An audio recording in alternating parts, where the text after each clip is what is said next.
Ici, sur l'expiration, on repart. On vient prolonger ici. On vient déposer le pied à l'arrière, Virabhadrasana 2, guerrier 2. On inspire, on tend la jambe à l'avant, on vient glisser dans un Trikonasana. On inspire, on revient ici. Et on viendra déposer les deux mains en avant, tourner ici, planche, Chaturanga Dandasana, les coudes bien le long du buste.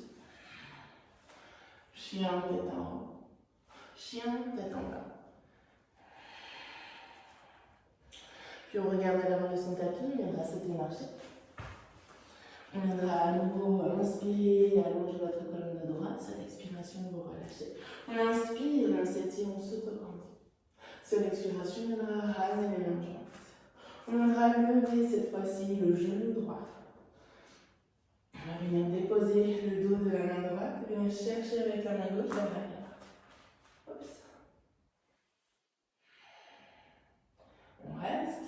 On inspire, on étire les deux mains vers le ciel pour venir chercher ici notre guerrier.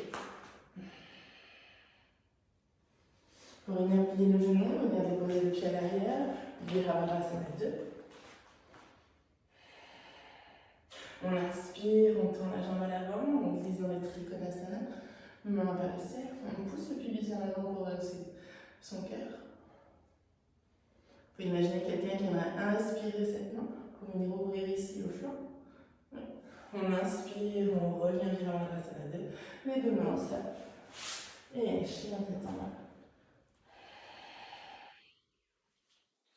On viendra à nouveau en planche. Chaturanga Dandasana, s'il y a besoin, on pose les genoux au sol.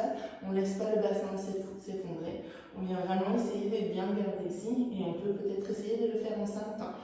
1, 2, 3, 4 et 5. On inspire, chien tête en haut. Et on expire, chien tête en bas. On va sauter pour venir s'asseoir. Pour venir directement dans un Navasana. Les mollets sont parallèles au sol, la colonne est allongée. On peut relâcher les mâchoires en venant placer un sourire sur son visage.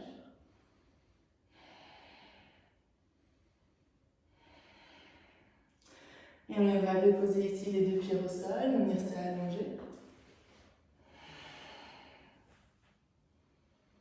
On viendra placer les coudes dans le sol pour venir placer les deux mains sous les hanches. Peut-être venir sur la pointe des orteils pour activer au maximum le cœur vers le haut et venir activer l'arrière des cuisses. On n'a presque pas le poids dans ses mains. Puis doucement on déposera les deux mains au sol, on viendra ramener l'ombril à la colonne, dérouler vertèbre par vertèbre. Pour venir ensuite directement vous allonger dans un Shavasana. Puis ensuite, vous venez ramener les deux jambes ici pressées sur la poitrine, les bras en croix, les genoux partis vers la droite, le regard vers la gauche.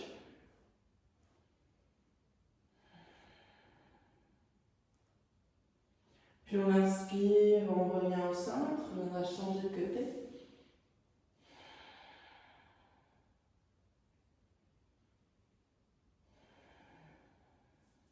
On inspire, on revient au centre, on presse les deux genoux. Monte en poitrine, attention pas l'hyperextension des cervicales. Puis on va venir directement s'allonger dans une dernière posture de Shavasana. Le temps que vous le souhaitez.